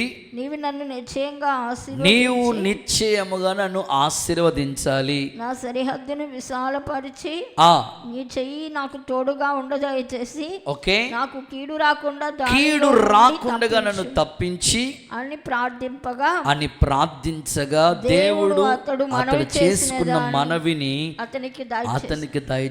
అందరూ చప్పట్లు కొడుతూ ఒకసారి యేసయ్యకి మహిమ చెల్లిస్తారా? ఇక్కడ నువ్వు చేసుకునే మనవులన్నీ దేవుడు నీకు దయచేయను గాక. ఎబ్బేసు దేవుని సందులో, ఎబ్బేసు అనే మాటకు ఫుట్నోట్లో వేదన అని రాయబడి ఉంది. ఒకవేళ నీ జీవితంలో దుఃఖంతోనే వేదంతోనే ఇక్కడికి వచ్చావేమో, ఇక్కడ ఈ మందిరం రెఫీదీము గనుక ఈ మందిర ఆవరణములో నీ దుఃఖాన్ని దేవుడు సంతోషంగా మార్చునుగాక. నీ వేదన దేవుడు నీ కన్నీటిని నాట్యంగా మారుస్తాడు. పిల్లల గురించి, కుటుంబాల గురించి, సంతానం కొరకు చాలామంది కుటుంబాల్లో దుఃఖంతో వేదనతో ఉంటారు. ఈ అప్పులు తీర్చేది ఎలాగా, లేకపోతే ఈ కుటుంబం కట్టబడేది ఎప్పుడు, ఈ రోగం తగ్గేది ఎలాగా, చాలా దుఃఖపడుతూ వేదన పడుతూ ఉంటారు. స్థలం లేక ఇరుకులో దీంట్లో ఉంటూ చాలా సఫర్ అవుతూ ఉంటారు. ఎబ్బేసు కన్నీటి ప్రార్థన దేవుడు ఆలకించి వేదన పుత్రుడైన ఈ యొక్క ఎబ్బేసుని వేదనతో ఉన్న తన జీవితాన్ని దేవుడు ఆశీర్వాదకారకుడిగా మార్చి తన సహోదరులందరికంటే ఘనత పొందినవాడిగా ప్రభు మార్చాడు. ఆమెను చెప్పండి గట్టిగా. సో అతడు చేస్తున్న ప్రార్థన ఇలా ఉంది, నీవు నన్ను నిశ్చయముగా ఆశీర్వదించాలి ప్రభువా. డెఫినెట్లీ కోరుకుంటున్నాడు. అంత మాత్రమే కదయ్యా, నా సరిహద్దులు విశాలపరచబడాలి, ఏ కీడు రాకుండా నన్ను తప్పించు. అలాగే కాదు, నీ చెయ్యి నాకు ఎప్పుడు తోడుగా ఉండాలి. ఏమండి, ప్రభువు మనల్ని చేయి విడిచిపెట్టేస్తే మన పరిస్థితి ఏమిటండి? ఎబ్బేసు చేసిన అద్భుత ప్రార్థన ఇది. నా సరిహద్దులు విశాలపరచండి. మీ పక్కోళ్ళకి షేకండి, చెప్పండి, నా సరిహద్దులు విశాలపరచని ప్రార్థన చేయమని. గట్టిగా ఆమెను చెప్పండి ఒకసారి. మీ సరిహద్దులు విశాలపరచబడాలి. ఇరుకులో ఒకవేళ మీరు ఇబ్బంది పడుతూ, ఒకే ఇంట్లో కొన్ని కుటుంబాలు ఉంటాయి, ఒకే చిన్న ఇరుగ్గా ఉంటుంది. 5 అన్నదమ్ములో 4 అన్నదమ్ములో కలిసి ఉంటారు, చిన్న గృహాలు, ఇబ్బంది పడుతూ ఉంటారు. దేవుని సేవకుడిగా నేను కోరుకుంటున్నాను, మీ సరిహద్దులు దేవుడు విశాలపరచునుగాక. నిజంగానే మేము కూడా ఎన్నోసార్లు ఇరుకులో మొరపెట్టాం. విశాల స్థలానికి ప్రభు నడిపించాడు కనుక మీ కుటుంబాల్లో ఏ సరిహద్దులు ఇంకా విశాలపరచబడలేదో యేసు నామములో మీ సరిహద్దు విశాలపరచబడునుగాక. అన్నిటికన్నా విశాలపరచబడవలసింది ఏంటో తెలుసా? మన హృదయం విశాలపరచబడాలండి. సరిహద్దులు విశాలపరచబడే ముందు మన హృదయం విశాల హృదయం కావాలి. మనకి సంకుచిత హృదయంతో ఉండకూడదు. విశాల హృదయం, ఎవరినైనా అర్థం చేసుకునే హృదయం నీకు కావాలి. కొన్నిసార్లు అర్థం చేసుకోవాల్సిన భర్తే అపార్థం చేసుకుంటూ ఉంటే ఎలా? అర్థం చేసుకోవాల్సిన భార్య అపార్థం చేసుకుంటే ఎలా? అర్థం చేసుకోవాల్సిన విశ్వాసులే సేవకుని అపార్థం చేసుకుంటే ఎలా? విశాల హృదయం నీకు కావాలి. చదవండి, ఆ మాట కూడా మీకు చదివిస్తాను. పరిశుద్ధ లేఖనంలో 119వ కీర్తన 32వ వాక్య భాగం. 119వ కీర్తన 32వ వాక్యం చదవండి 119:32. నా హృదయమును నీ విశాలపరిచినప్పుడు నా హృదయమును నువ్వు విశాలపరిచినప్పుడు నేను నీ ఆజ్ఞల మార్గమున నేను నీ పరిగెత్తెదను. ఆజ్ఞల మార్గమున పరిగెడతాను. అందరూ ఆమెను చెప్తారు ఒకసారి. నా హృదయాన్ని నువ్వు విశాలపరిచినప్పుడు నేను నీ ఆజ్ఞల మార్గమున పరిగెడతాను. చాలామంది కుటుంబాల్లో విశాల హృదయం కావాలి, విశాల హృదయం కావాలి. విశాల హృదయం లేనప్పుడే అపార్థం చేసుకుంటాం మనం. విశాల హృదయం ఉందనుకోండి, వెంటనే అర్థం చేసుకోవచ్చు. అవును కదా, ఆ పరిస్థితిలో నేనుంటే, అవును కదా, అతను పడుతున్న బాధ ఏంటో అతనికి తెలుసు కదా, ఆ పరిస్థితిలో నేనుంటే అని నీ వెంటనే అర్థం చేసుకుంటాం. కొన్నిసార్లు సేవలో అనేకమైన ఒత్తిడులు వస్తూ ఉంటాయి, ప్రయాసపడుతుంటాం, పోరాడుతూ ఉంటాం అన్నమాట. కొన్నిసార్లు విశ్వాసులు అర్థం చేసుకోరు, అపార్థం చేసుకుంటూ ఉంటారు. మీకు దేవుడు విశాల హృదయం అనుగ్రహించునుగాక. గట్టిగా ఆమెను చెప్పండి. ఏమండి, జనవరిలో 10వ తారీఖుని స్టార్ట్ చేసాం విజిటింగ్, హౌస్ విజిటింగ్. ఇంకా అవ్వలేదు. అర్థం చేసుకున్న వాళ్ళు ఏమనుకుంటారంటే, పర్లేదులే, దేవుడు సంఘ పరిచయం విస్తరింపజేస్తూ ఉన్నాడు కనుక ఇంకా అన్న అనేక స్థలాల్లో దేవుని పని చేయాలని అర్థం చేసుకునే వాళ్ళు మంచిగా మాట్లాడతారు. అపార్థం చేసుకున్న వాళ్ళు ఏమంటారంటే, అవునులే, మా ఇంటికి ఎందుకు వస్తారు పాస్టర్ గారు, స్తోత్రం చెప్పండి ఒకసారి.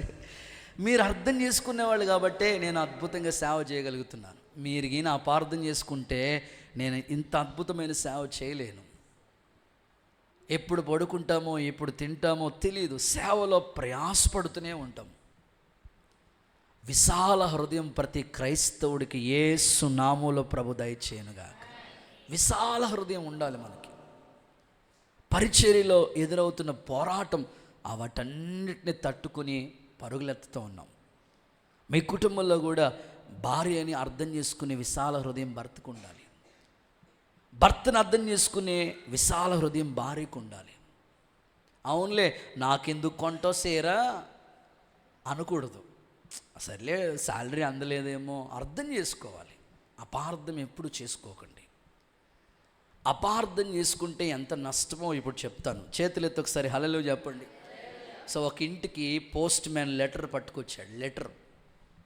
పోస్ట్ మ్యాన్ ఒక లెటర్ పట్టుకొస్తే ఆ లెటర్ వచ్చిన వెంటనే ఆ లెటర్ చదువుతానికి ఆ కుటుంబ యజమాని ఉన్నాడు, తన భార్య కూడా అక్కడే ఉంది.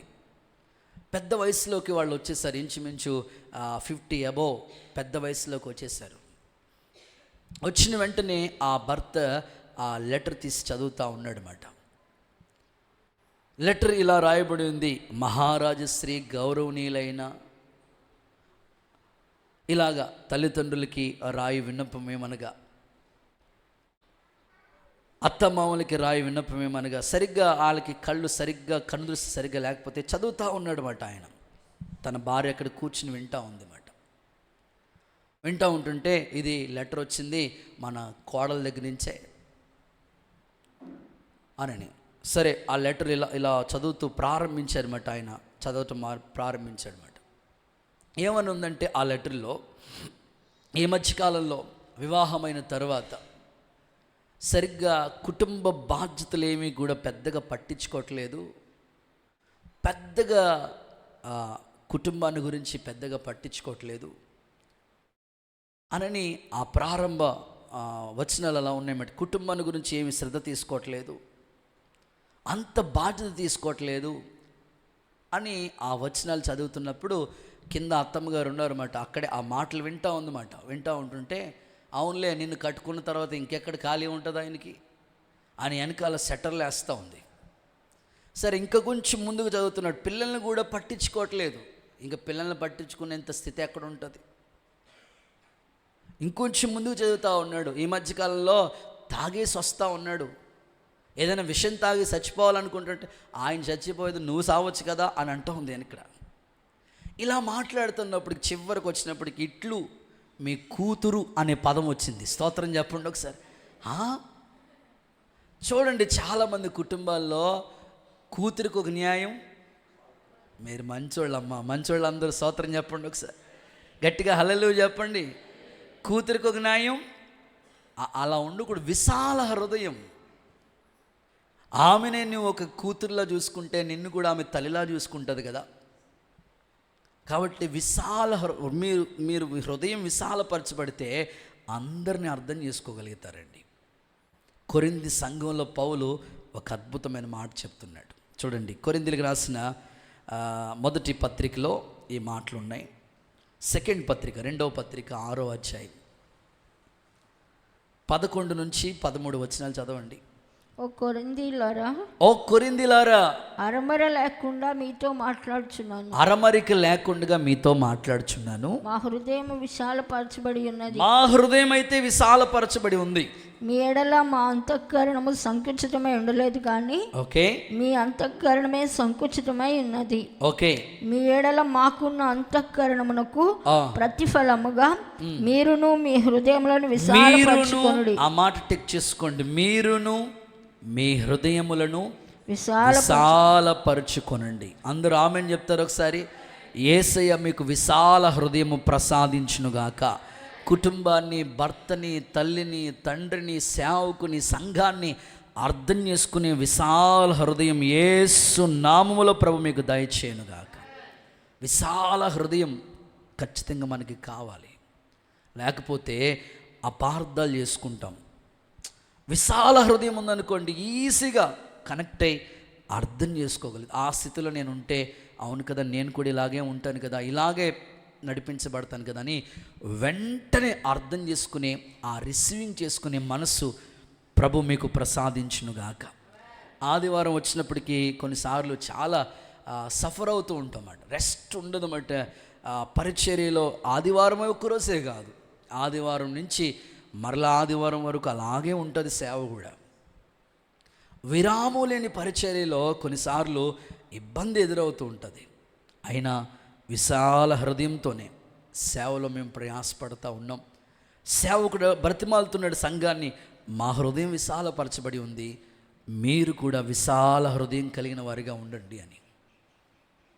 రెఫీదీం యొక్క అనుభవం ఏమిటంటే, ఆ ప్లేస్, ఆ మాటకి అర్థమే విశాల స్థలం అని. సంఘంలోకి వచ్చిన తర్వాత నీ మైండ్ సెట్ విశాలపరచబడునుగాక. గట్టిగా ఆమేన్ అని చెప్తారా? సో మీకు ఇంకా ఈజీగా అర్థం అవడం కొరకు ఒక చిన్న సందర్భం చెప్తారు. ఏది? 2 చేతులలో అల్లాడిస్తూ స్తోత్రం హల్లెలూయా అని చెప్పండి. రైట్.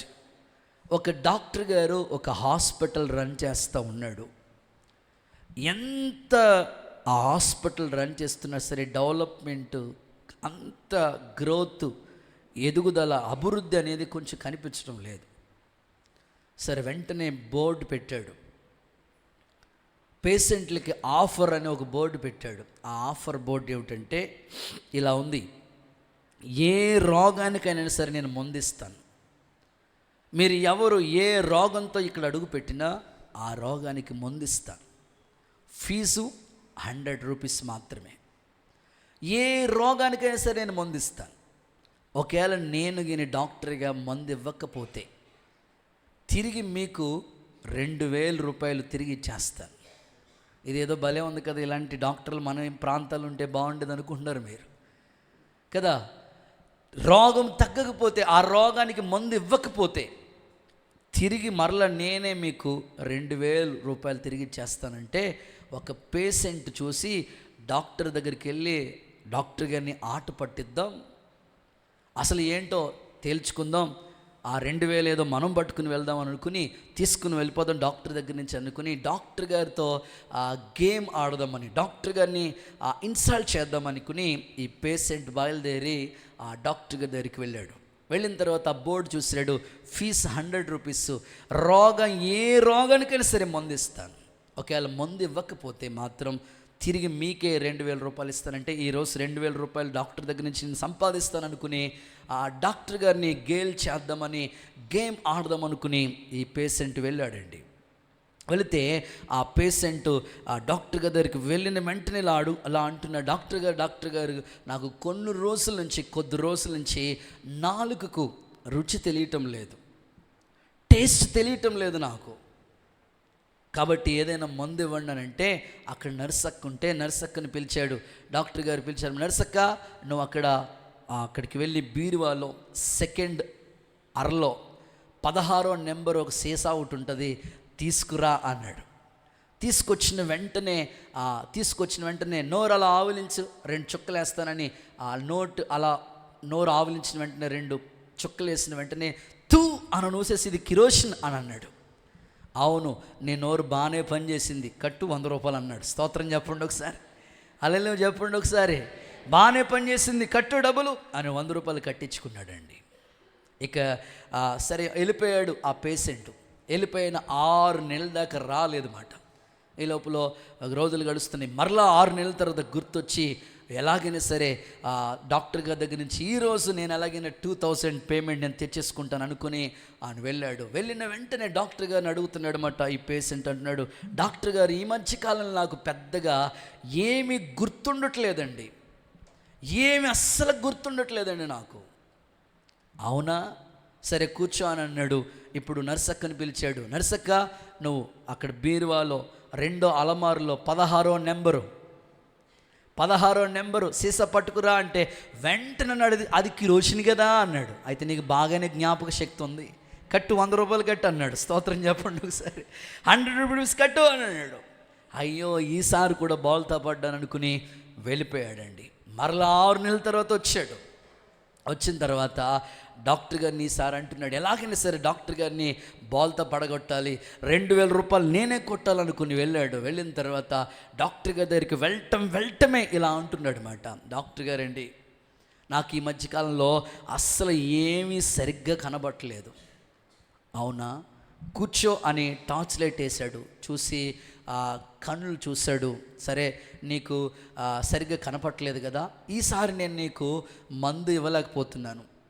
సో దీనికి నా దగ్గర వైద్యం లేదు కాబట్టి సరిగ్గా నీకు మందు ఇవ్వలేకపోతున్నాను కాబట్టి నేను ఏ దానికైనా సరే మందు ఇవ్వకపోతే తిరిగి నీకు డబ్బులు ఇచ్చేస్తాను అన్నాను కదా అనుకుని ఇచ్చేద్దాం అనుకుని జేబులో పాకెట్లోంచి 2000 రూపాయలు ఇవ్వాల్సిన వ్యక్తి 2 రూపాయల నోటు తీసుకొచ్చి ఆ చేతిలో పెట్టాడు.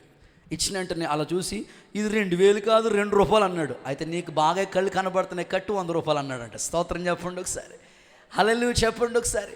నేను ఎందుకు ఈ సందర్భం చెప్తానంటే, ఆ పేషెంట్ ఏమనుకున్నాడంటే చాలాసార్లు డాక్టర్ గారిని మోసం చేద్దాం, ఎలాగైనా సరే పట్టుకుని వెళ్దామని ఆ గేమ్ ఆడదాం, బాల్తో పడకూడదామని వెళ్ళి చివరికి ఇతడే బాల్తో పడుతూ వచ్చాడు. కొన్నిసార్లు చాలామంది అర్థం చేసుకోలేని వాళ్ళు, విశాల హృదయం లేని వాళ్ళు మనల్ని ఎలాగైనా సరే ఇరికిద్దాం, నలగొడదాం, ఇబ్బంది పెడదామని ఇబ్బందికరంగా మనల్ని ఇబ్బంది పెడతా ఉంటారు.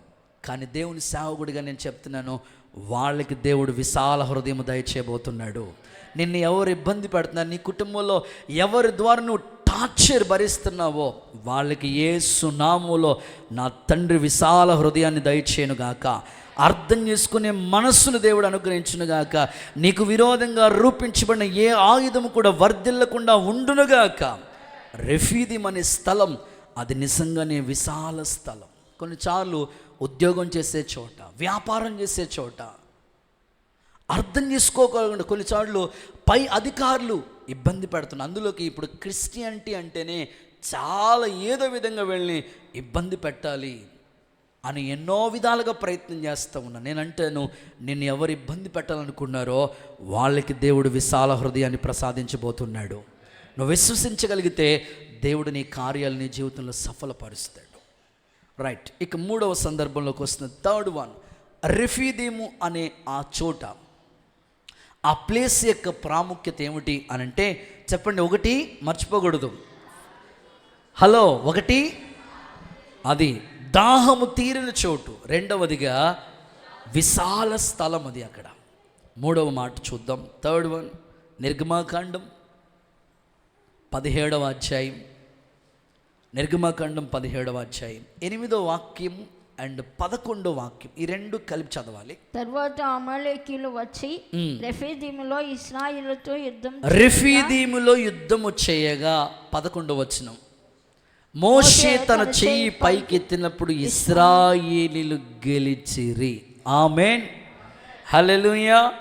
సో 3వదిగా గెలుపు పొందిన చోటు, గెలుపు పొందిన స్థలం. రెఫీదీంలో జరిగిన ఇన్సిడెంట్స్, జరిగిన సందర్భాలు మీరు చూస్తే, రెఫీదీంలో యుద్ధం చేయటం ప్రారంభించినప్పుడు దేవుడు తన ప్రజలకి దైవజనుడైన మోషే చేతులు ఎత్తినప్పుడు అద్భుతమైన గెలుపు వచ్చింది. ఆమెను చెప్తాను ఒకసారి. నేనంటాను, ఒక సేవకుడి యొక్క కన్నీటి ప్రార్థన సంఘానికి దేవుడు గొప్ప విజయాన్ని ప్రసాదించునుగాక.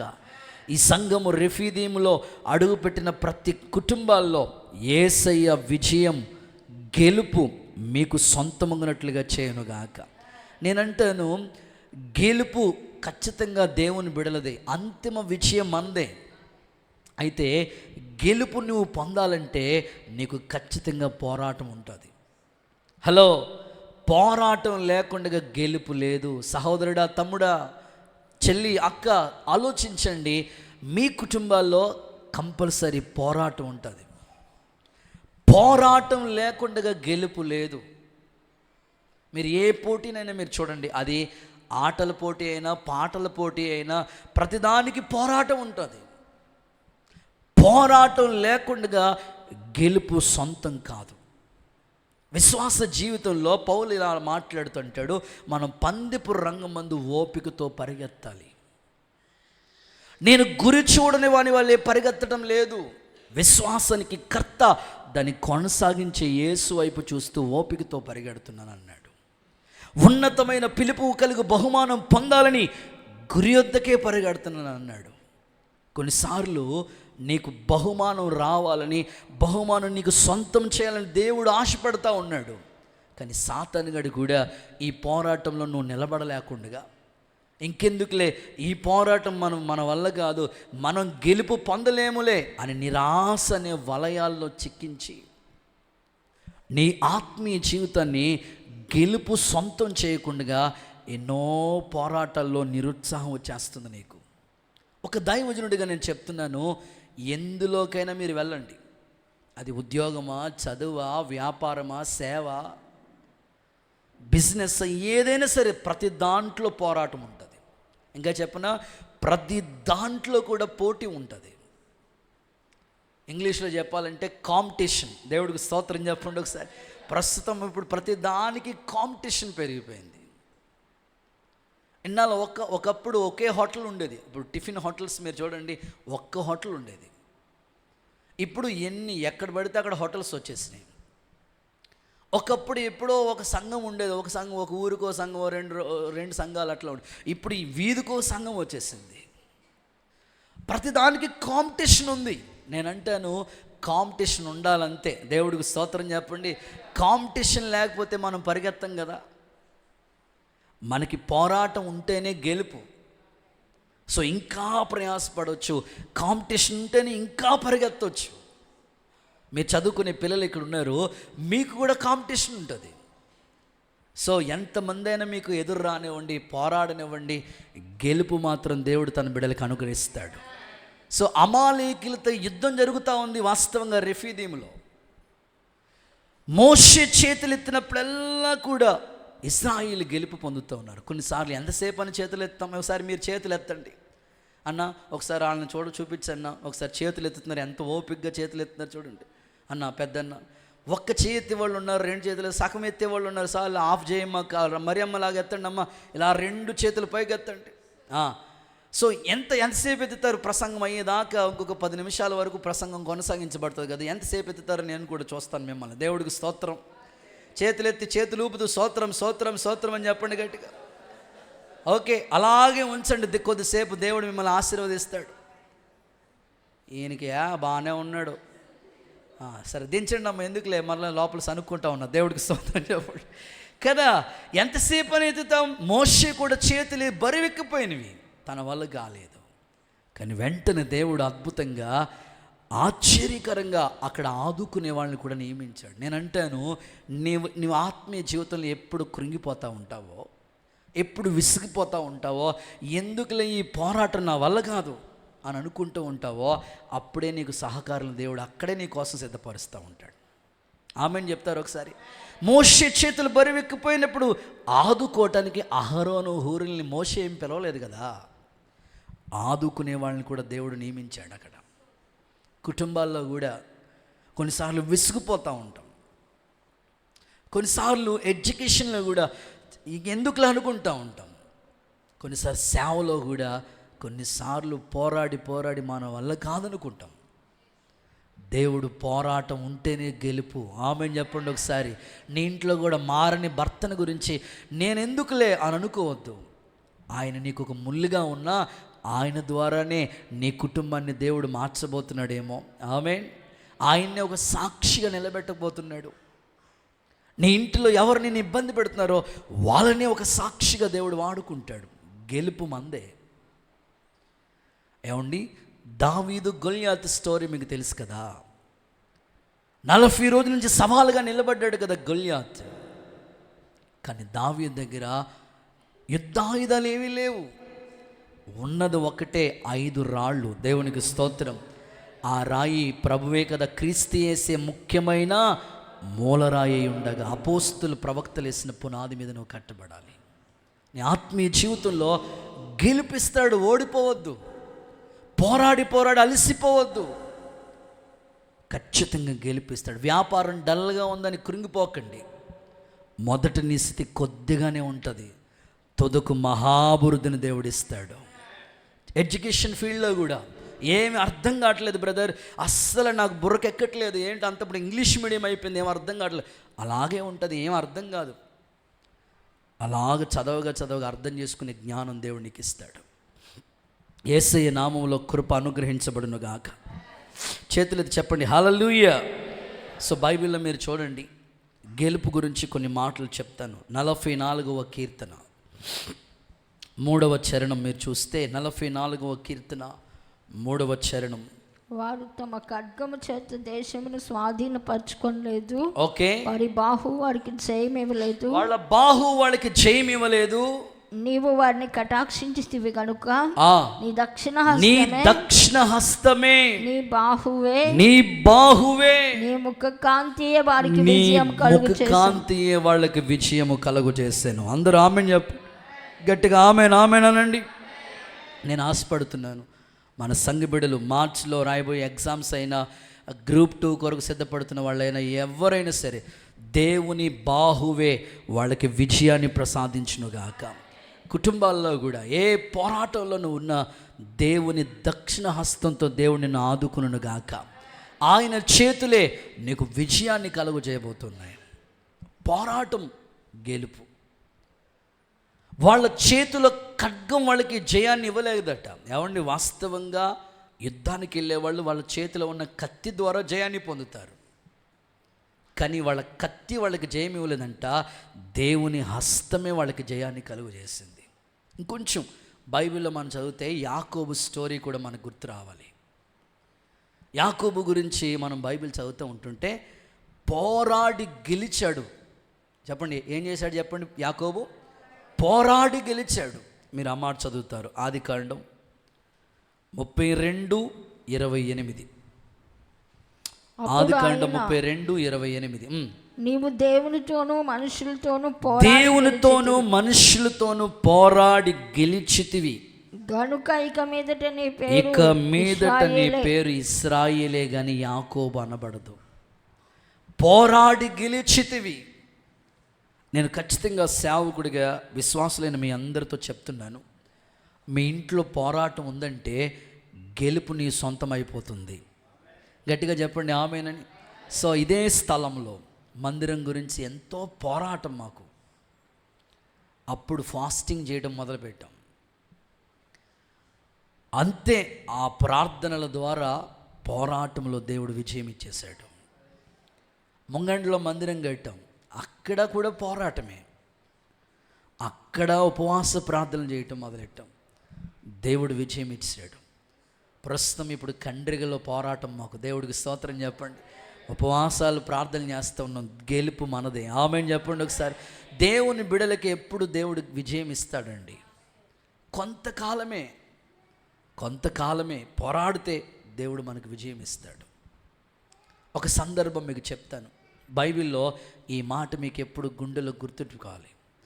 మన ప్రభువు అయిన యేసుక్రీస్తు మూలముగా మనకి జయం అనుగ్రహిస్తున్న దేవునికి స్తోత్రం కలుగునుగాక అని రాయబడి ఉంది. మన ప్రభువు అయిన యేసుక్రీస్తు ద్వారానే మనకి గెలుపు. ఆయనే మనకి గెలిపిచ్చేది, విజయం ఇచ్చేది. ఆయన మీదే మనం ఆధారపడి ఉంటే ఖచ్చితంగా గెలుపు మనకి. రెఫీదీము అనే ఈ చోట ఇశ్రాయేలుకి గెలుపు. అమాలేకులు ఎప్పుడు కూడా యుద్ధం ఆడేవాళ్లే వాళ్ళు, దేవుడు మాత్రం గెలుపునిస్తాడు మనకి. ఒక సందర్భం చెప్తాను, మీరు ఈజీగా అర్థం చేసుకుంటారు. ఒక దైవజనుడు వృద్ధాప్యంలోకి వచ్చేసాడు. బాగా ఓల్డ్ ఏజ్, ఇంచుమించు 90 ఏళ్ళు వయసు. 90 ఏళ్ళు వయసు వరకు కూడా అద్భుతమైన సేవ చేశాడు. ఆరోగ్యం బాగకపోయినా అలాగే కూర్చునైన వాక్యం చెప్తూ ఉండేవాడు. 90 ఏళ్ళు వరకు కూడా దీర్ఘాయువుతో అద్భుతమైన సేవ చేశాడు అన్నమాట దైవజనుడు. మనిషి బలం ఎంత? 70 ఏళ్ళు. ఆ అధిక బలం అంటే Boost in the secret of my energy ఎంత? 80 ఏళ్ళు. ఒకవేళ 70 ఏళ్ళు 80 ఏళ్ళు ఉన్న దైవజనుడు 90 ఏళ్ళు సేవ చేశారంటే ఎంత ఆరోగ్యంగా సేవ చేశాడు, ఎంత బలం ఆయుష్ ఆయనకి ఇచ్చాడు ఒకసారి మీరు ఆలోచించండి. వృద్ధాప్యంలోకి వచ్చేసాడు. ఆ తర్వాత నియమించబడిన వాళ్ళు సేవకుల్ని సిద్ధం చేస్తూ వచ్చాడు. సేవ అద్భుతంగా జరుగుతూ ఉంది. ఒక సహోదరుడు అతని దగ్గరికి వచ్చి, ఆ దైవజనుడి దగ్గరికి వచ్చి, అయ్యా దైవజనుడా, నువ్వు 90 ఏళ్ళ వయసు వరకు ఇంత అద్భుతంగా కష్టపడి సేవ చేసావు. ఈ 90 ఏళ్లలో ఎంతోమంది విశ్వాసులు నువ్వు చూసావు కదా. ఒక మాటలో చెప్పాలంటే విశ్వాసులు నువ్వు వడకట్టేసావు, వడపోసేసావు. టీ వడకడతాం కదా, అలాగా ఎవరు ఎలాంటి వాళ్ళో వాళ్ళ మనస్తత్వాలు ఏంటో నీకు ఈజీగా అర్థమైపోయినవి. ఇన్ని ఏళ్ళు కష్టపడి నువ్వు సేవ చేసావు కదా, ఎంతోమంది ఆత్మలు సంపాదించావు కదా దైవజనుడా. అయితే నా ప్రశ్న ఏమిటంటే, చాలామంది విశ్వాస జీవితం ప్రారంభిస్తూ ఉన్నారు, బాప్తిసం పొందేదాకా వస్తూ ఉన్నారు, బాప్తిసం పొందామన్నప్పటికీ మరలా వెనక్కి వెళ్ళిపోతూ ఉన్నారు. మరికొంతమంది బాప్తిసం పొందడానికి సిద్ధమై బాప్తిసం తీసుకొని ఎంతో వైరాగ్యంగా భక్తి చేసి 3 నెలలు అద్భుతంగా భక్తి చేస్తున్నారు. 3 నెలల తర్వాత దేవుడికి దూరం అయిపోతున్నారు. మరికొంతమంది 6 నెలల భక్తి చేస్తున్నారు, ఆ తర్వాత దూరం అయిపోతున్నారు. మరికొంతమంది సంవత్సరం గట్టిగా భక్తి చేస్తున్నారు, తర్వాత మరలా చల్లారిపోతూ ఉన్నారు.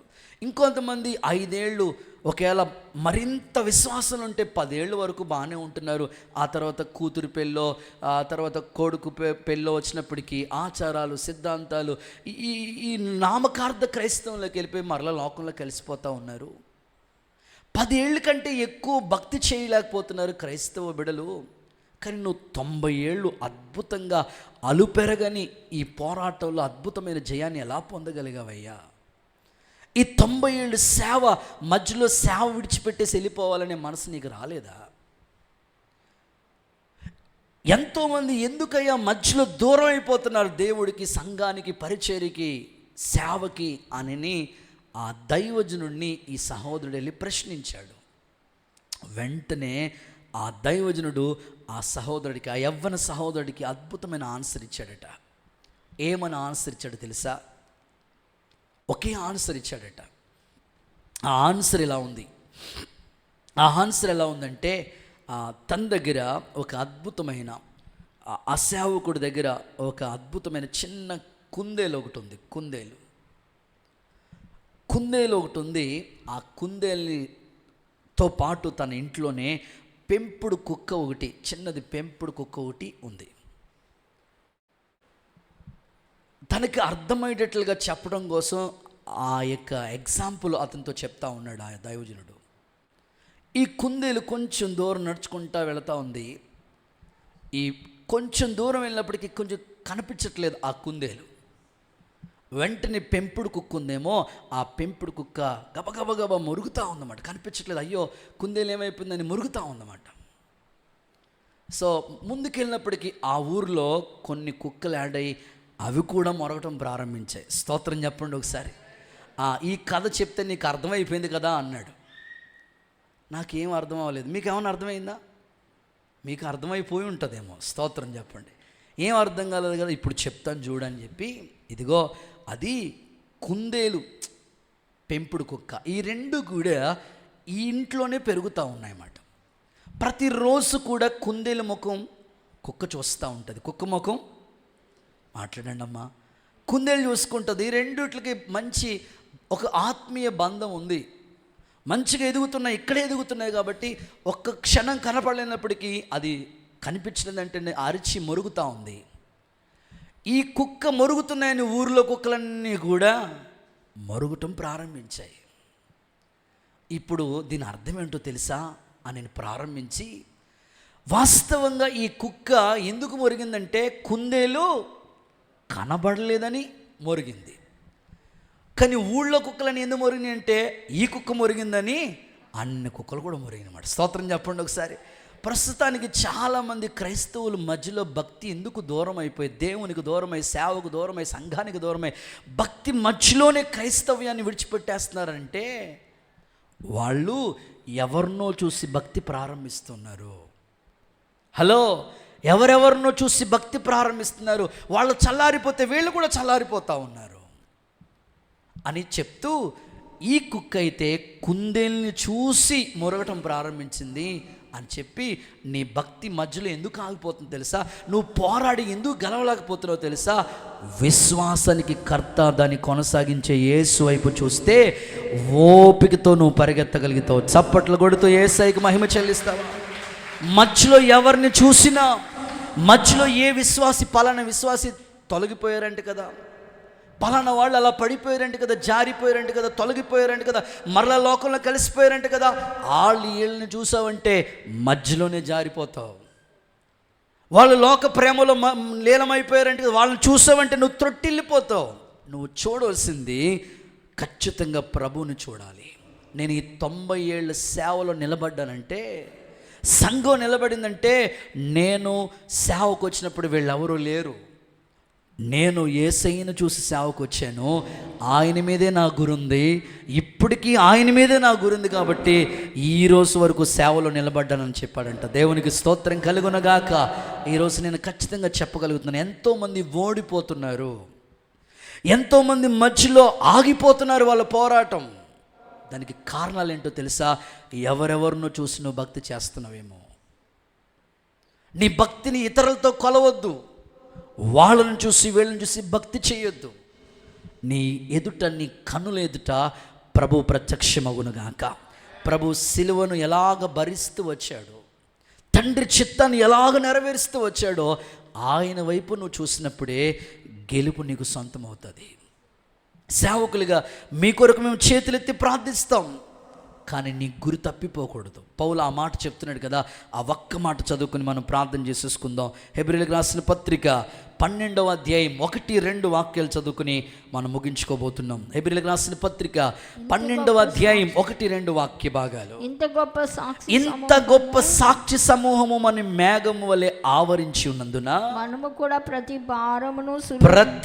భారం సులువుగా చిక్కులు పెట్టే ప్రతి పాపం విడిచిపెట్టి విశ్వాసానికి కర్త, దాన్ని కొనసాగించే దేవుని వైపు మనం చూస్తే మన ఎదుట ఉంచబడిన పందెపు రంగమందు ఓపికతో పరిగెడతాం.